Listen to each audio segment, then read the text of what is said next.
Details have emerged of behind-the-scenes maneuvers before President Uhuru Kenyatta, with DP William Ruto conspicuously absent, last Friday announced his first cabinet nominees.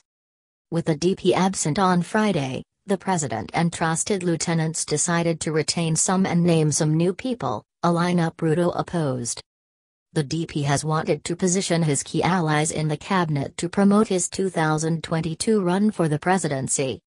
Read, no VP has become president in Kenya on his own.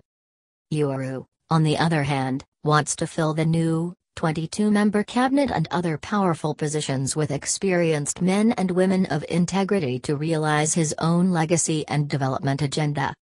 The two agendas were bound to clash. Multiple sources yesterday told The Star the president had at least 3 sets of close advisors who helped decide on the changes he announced. The first team of technocrats was led by Head of Public Service Joseph Kainiua, who scrutinized all CVs and shortlisted them. His team did the due diligence and dropped many names because of integrity issues. Kainiua gave the list to the president, who met with another team of advisors. They included NIS Director General Philip Kamaru, Chief of General Staff Samson Wathad and Police IG Joseph Boynet. The president met this group in State House on Friday mid-morning after he flagged off textbook distribution. It was not clear to what extent Uhuru discussed the cabinet and other changes with this group. After meeting security chiefs, Uhuru met 4 other close advisors: National Assembly Speaker Justin Mutri, Attorney General Githu Muigai, Interior CS Fred Matiang'i and Kainiua. It was in this meeting that final decisions were made on who was to be retained and why, a source familiar with the events said. This group looked at political ramifications of some decisions the president was to make. They also made changes to the final statement Uhuru read live to the nation at about 3 p.m. Apparently part of the statement Uhuru read was handwritten and the changes were made just before he stepped out to read it. Some advisors were surprised by the final announcement and didn't know why the president disregarded their advice and decided to go with the changes he announced, another source in the presidency said.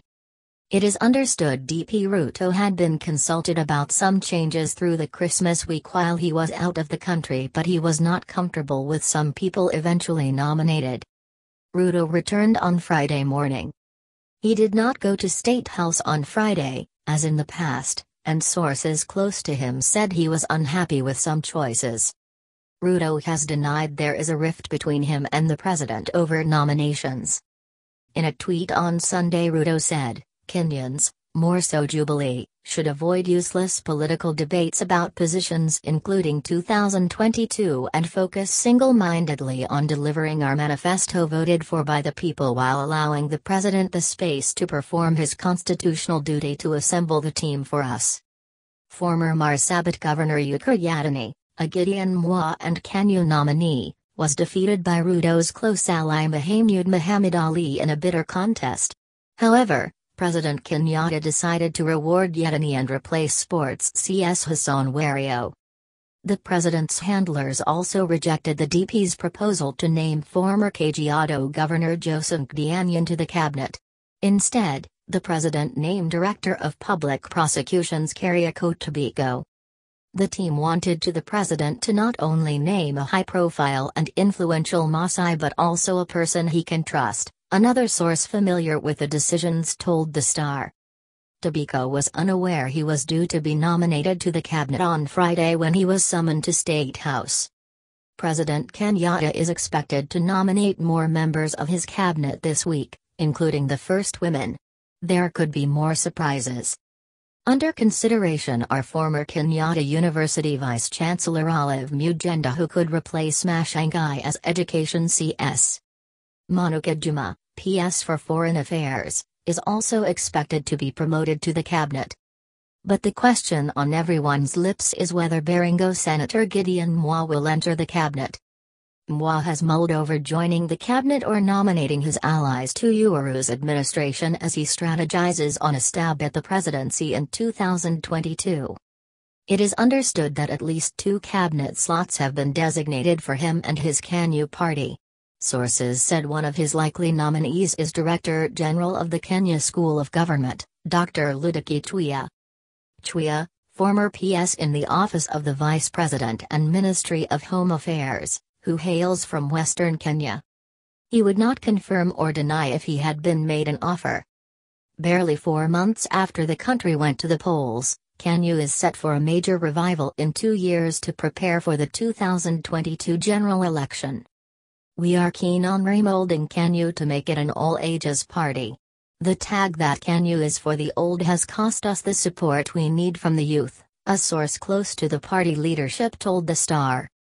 It is understood the party is keen on fortifying its leadership with new people who add value. Secretary General Nick Salot could be replaced, while West Pokot Governor Professor John Lonyangapuo is expected to assume a strategic portfolio. Professor Lonyangapuo's political fabric is purely Kenya. He understands grassroots politics and as such can sell Kenya beyond Rift Valley, a source said. Entering the cabinet would, of course, require Gideon to step down as Baringo senator.